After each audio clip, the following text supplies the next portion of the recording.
Halo semuanya, ketemu lagi bersama saya Ricky Randi. Di video kali ini saya akan menjelaskan fisika SMP kelas 7 tentang kalor ya. Di sini ada simple konsep dan soal latihan langsung bagian pertama. Jadi pastikan tonton dari awal sampai akhir ya. Semoga ini semua bisa membantu kalian.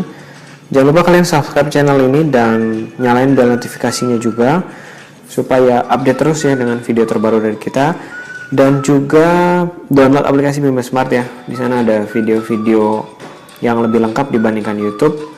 Dan bantu share juga aplikasi ini ke teman-teman semua. Oke, kita mulai masuk pembahasan tentang kalor.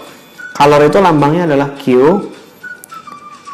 dibagi menjadi dua ya. Ada dua jenis rumus. Yang pertama untuk perubahan suhu, Q-nya adalah MC delta T, lalu bisa juga C kali delta T. Nah ini C kecil sama C besar beda ya. C besar ini adalah kapasitas kalor. Ya, jadi kapasitas kalor satuannya adalah Joule per derajat Celcius.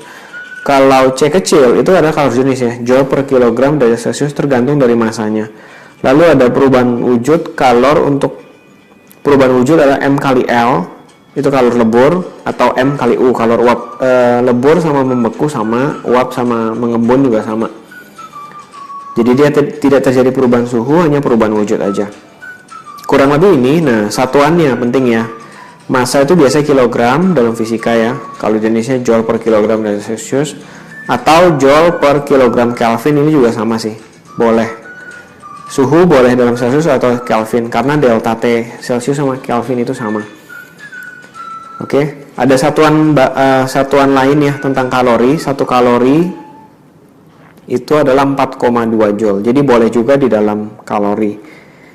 Tergantung nanti di soal diketahui apa. Oke, kita masuk soal ya. Nomor 1. 700 gram air dipanaskan dari suhu 10 sampai 60 derajat Celcius. Berapa banyak kalor yang diperlukan untuk memanaskan air tersebut? Kalor jenis airnya 4200 Joule per kilogram derajat Celcius. Oke, di sini terjadi perubahan suhu tapi tidak terjadi perubahan wujud. Di antara 10 sama 60 sama-sama cair. Jadi Q-nya adalah MC delta T gitu ya. Masanya 700 gram rubah ke kilogram ya, 0,7 kilo kali C-nya 4200 Joule per kilogram Celsius ya kan, kali delta T-nya berarti dari 10 ke 60 berarti dikurangin ya. Nah ini tinggal dikali nih, 0,7 kali 4200 kali 50 ya. Hasilnya adalah 147.000 Joule ya, 147.000 Joule atau boleh disingkat jadi 147 kilojoule. Lanjut soal nomor 2 ya. Soal nomor 2, 300 gram alkohol dipanaskan dari suhu min 120 menjadi min 150. Berapa banyak alkohol yang diperlukan untuk memanaskan alkohol? Berapa banyak kalor yang diperlukan untuk memanaskan alkohol tersebut? Kalor jenis alkoholnya 2400 Joule per kilogram Celsius. Nah di sini kita juga nggak tahu ya, minus 120 sampai minus 50 ini kemungkinan besar wujudnya itu masih padat karena suhunya minus ya. Kita nggak tahu titik lelehnya dia berapa, anggap aja ini semuanya masih padat ya. Jadi Q-nya adalah MC delta T. Karena ada perubahan wujud, jadi langsung aja masanya 0,3 kilo ya. Kali kalor jenisnya adalah 2400 Joule per kilogram Celsius. Nah ini delta T-nya yang akhir ya dikurang yang awal gitu ya. Jadi min 50 plus 120. Oke, nah ini kita tinggal kaliin aja 0,3 kali 4200 kali 2400 dikali 70 ya. Hasilnya adalah 50.400 Joule ya. 50.400 ini 50,4 kilojoule. 50,4 kilojoule hasil dari kalor yang diperlukan untuk memanaskan alkohol tersebut. Oke, jelas ya. Jadi ini masih pakai rumus pertama atau rumus yang umum MC delta T.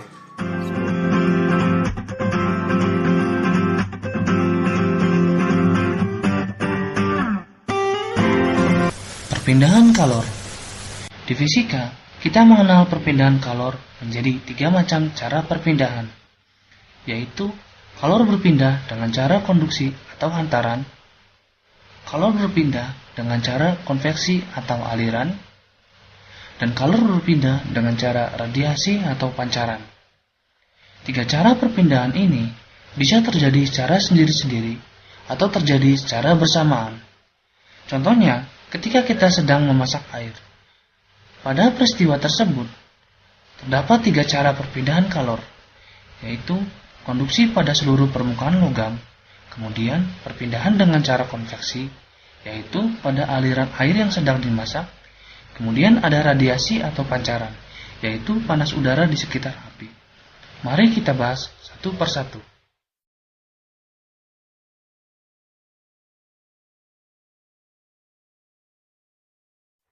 Pertama, kita akan mempelajari konduksi. Perpindahan secara konduksi terjadi ketika kita sedang membakar sebuah logam. Saat salah satu ujung logam menempel di api, beberapa saat kemudian, ujung yang lain yang sedang kita pegang pun akan terasa panas.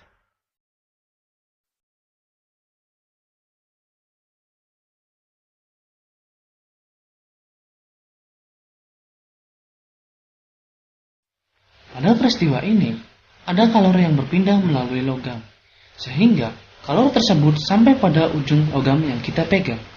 Di sini tampak bahwa molekul-molekul logam sebagai medium tersebut tidak ikut berpindah, tetapi masih berada pada tempatnya. Sedangkan kalor bergerak menyusuri logam sehingga sampai pada tangan kita. Secara sederhana, molekul-molekul logam yang tidak ikut berpindah ini bisa kita analogikan ketika kita duduk di belakang dan ingin memberikan buku kepada teman kita yang duduk di paling depan. Buku kita berikan dari meja kita yang paling belakang ke meja di depannya. Begitu seterusnya, sehingga sampai pada teman kita yang paling depan. Peristiwa semacam ini disebut konduksi. Konduksi adalah peristiwa perpindahan kalor tanpa disertai perpindahan medium-medium pengantarnya.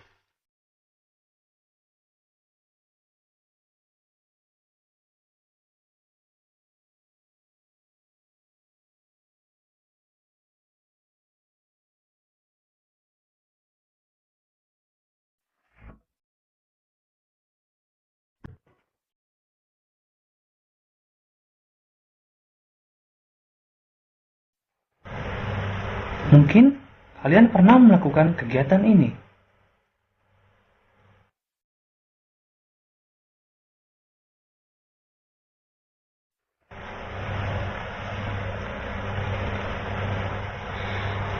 Apa yang sebenarnya terjadi hingga air dapat mendidih?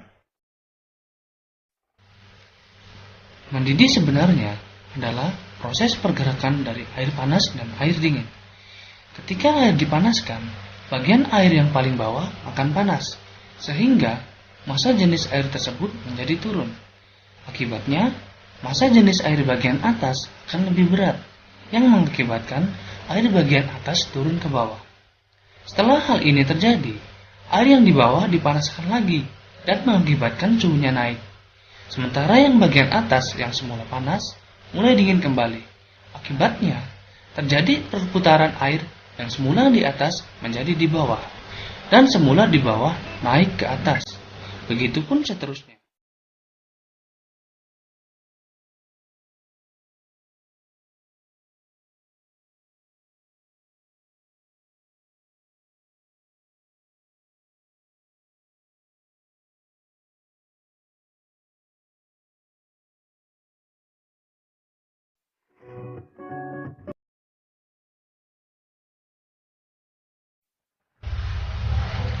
Contoh sederhana dari radiasi adalah perpindahan kalor dari matahari menuju bumi. Sebelumnya, kita telah mengetahui bahwa pada perpindahan kalor secara konduksi atau konveksi, keduanya membutuhkan medium. Di mana pada konduksi, medium tidak perlu berpindah untuk mengantarkan kalor. Sedangkan pada konveksi, mediumnya ikut berpindah mengantarkan kalor. Di sini, ternyata ada satu cara perpindahan kalor yang unik. Karena ketika matahari memancarkan kalornya sampai ke bumi, kalor dari matahari tersebut melewati sebuah ruang hampa. Artinya, di sana tidak ada medium apapun. Namun, kita bisa merasakan perpindahan kalor dari matahari menuju bumi. Hal ini yang disebut perpindahan kalor secara radiasi, yang berarti perpindahan kalor tanpa melalui medium.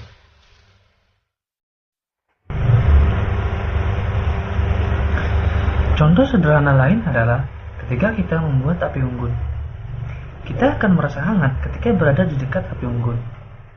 Itu adalah salah satu dari bentuk radiasi.